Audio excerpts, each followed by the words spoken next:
যে যারা আমার গাড়ির উপরে হামলা করলো এরা কারা? পুরো জঙ্গি প্রশিক্ষণ দেওয়া হচ্ছে নওশাদ সিদ্দিকীর নেতৃত্বে। ভাঙড়ে জঙ্গিদের প্রশিক্ষণ হচ্ছে। আমি মাননীয় মুখ্যমন্ত্রীর কাছে আবেদন করব যে গত পরশুর দিন আমার উপরে বোম, গুলি, ইট পাটকেল ছোড়া হয়েছে, গাড়ি ভাঙচুর হয়েছে, আমি অল্পের জন্য বেঁচে গিয়েছি। আজকে হাইকোর্টের নির্দেশে আমি যথারীতি বিডিও অফিসে গিয়েছি। তারপরে বিভিন্ন জায়গায়, শুধু এক জায়গার লোক না, ক্যানিং, পূর্ব ক্যানিং, ভাঙড়, বিভিন্ন জায়গা থেকে লোক এনে একেবারে নওশাদের শেখানো বুলি এখানে এনে আমার উপরে অ্যাটাক করা হয়েছে। আজকেও আমার গাড়ি ভাঙচুর করা হয়েছে।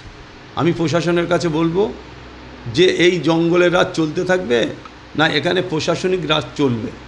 আমি মাননীয় মুখ্যমন্ত্রীর কাছে আবেদন করব যে ভাঙড়টা জঙ্গি প্রশিক্ষণ হচ্ছে, দয়া করে মুখ্যমন্ত্রীর কাছে আমার আবেদন, আপনি ভাঙড়টা দেখুন।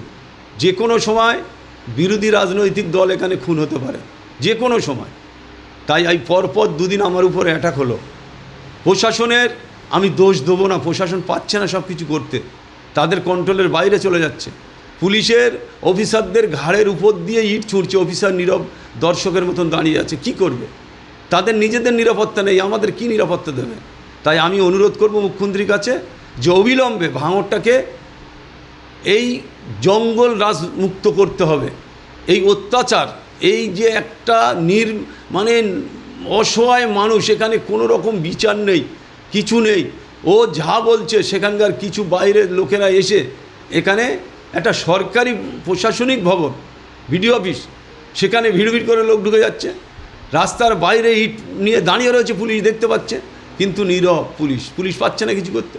তাই আমার কাছে, আমি পুলিশের কাছে অনুরোধ রাখবো যে আজকে যারা আমার উপরে অ্যাটাক করেছে, আজকে যারা আমার উপরে গাড়ি ভাঙচুর করেছে, তারা ওই রাত্রি, গত পরশুরাতের রাত্রি যারা বোম চালিয়েছে তারাও এর মধ্যে কিছু লোক তারাও ছিল।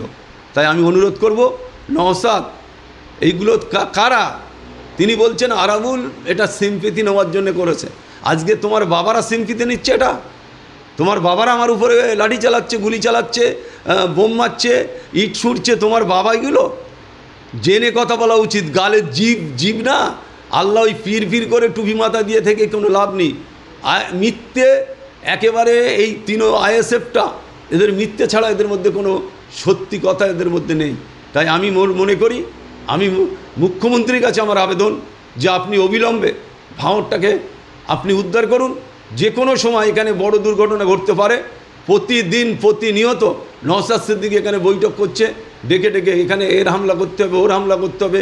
এটা যেন আমরা পাকিস্তানের মতো একটা জায়গা দেখছি, যেটা পাকিস্তানি হামলা চলছে। তাই অবিলম্বে এই হামলা বন্ধর দরকার আছে। আপনার উপর হামলা কেন? আমার ওপরে হামলা, ওরা তো দেখেছে আরাবুলকে অনাস্থা এনেছি, অনাস্থা আমার বিরুদ্ধে অনাস্থা এনেছে, অনাস্থা এনে যখন ফেলতে পারেনি তখন আমার উপরে হামলা শুরু করেছে। আপনারা দেখেছেন গত পরশুর দিন হামলা করেছে, গাড়ি ভাঙচুর করেছে। আজকে ঠিক সেইরূপভাবে, সেইরূপ কায়দায় আমার উপরে হামলা হয়েছে।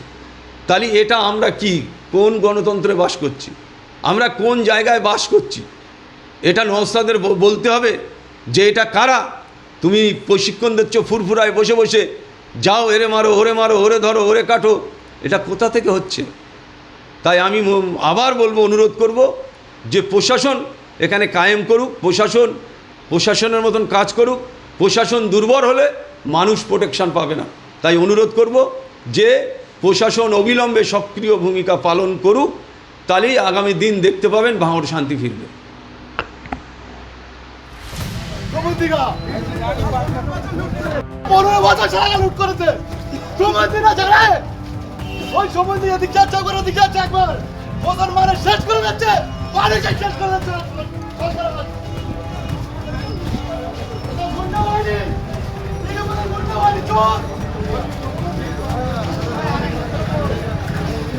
এটা ভুল কথা, কারণ আরাবুলের কিছু দালাল আছে, তারা আরাবুলের গাড়িতে মেরেছে যাতে আরাবুলের হাইলাইট হবে।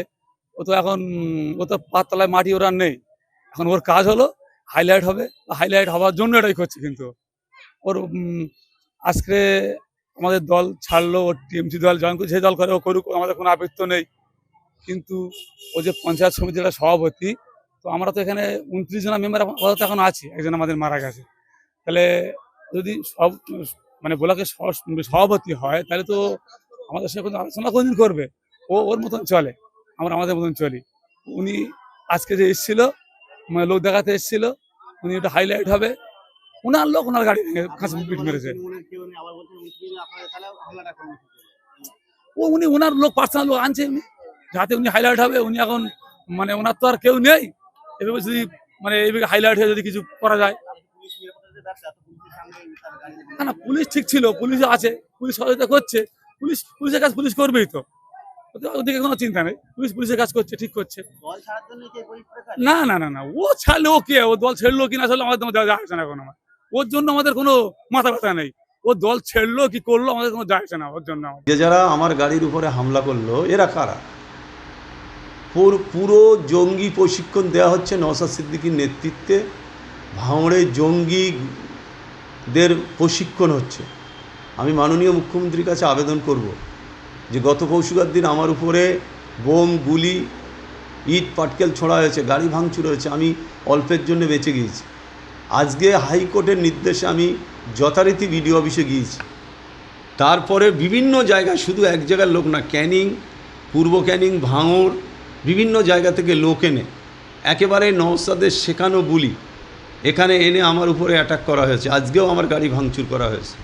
আমি প্রশাসনের কাছে বলবো যে এই জঙ্গলের রাজ চলতে থাকবে না এখানে প্রশাসনিক রাজ চলবে।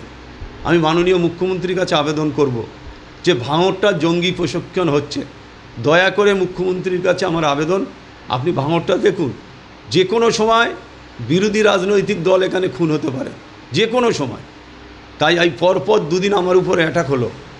প্রশাসনের আমি দোষ দেবো না, প্রশাসন পাচ্ছে না সব কিছু করতে, তাদের কন্ট্রোলের বাইরে চলে যাচ্ছে। পুলিশের অফিসারদের ঘাড়ের উপর দিয়ে ইট ছুঁড়ছে, অফিসার নীরব দর্শকের মতন দাঁড়িয়ে আছে। কি করবে? তাদের নিজেদের নিরাপত্তা নেই, আমাদের কি নিরাপত্তা দেবে? তাই আমি অনুরোধ করব মুখ্যমন্ত্রীর কাছে যে অবিলম্বে ভাঙড়টাকে এই জঙ্গল রাজ মুক্ত করতে হবে। এই অত্যাচার, এই যে একটা মানে অসহায় মানুষ, এখানে কোনো রকম বিচার নেই, কিছু নেই। ও যা বলছে সেখানকার কিছু বাইরের লোকেরা এসে এখানে একটা সরকারি প্রশাসনিক ভবন, বিডিও অফিস, সেখানে ভিড় করে লোক ঢুকে যাচ্ছে। রাস্তার বাইরে ইট নিয়ে দাঁড়িয়ে রয়েছে, পুলিশ দেখতে পাচ্ছে, কিন্তু নীরব পুলিশ পাচ্ছে না কিছু করতে। তাই আমি পুলিশের কাছে অনুরোধ রাখবো যে আজকে যারা আমার উপরে অ্যাটাক করেছে, আজকে যারা আমার উপরে গাড়ি ভাঙচুর করেছে, তারা ওই রাত্রি, গত পরশুদিন রাত্রি যারা বোম চালিয়েছে তারাও এর মধ্যে কিছু লোক তারাও ছিল। তাই আমি অনুরোধ করব, নওশাদ এইগুলো কারা? তিনি বলছেন আরাবুল এটা সিম্পিতি নেওয়ার জন্য করেছে। আজকে তোমার বাবারা সিম্পিতি নিচ্ছে, এটা তোমার বাবারা আমার উপরে লাঠি চালাচ্ছে, গুলি চালাচ্ছে।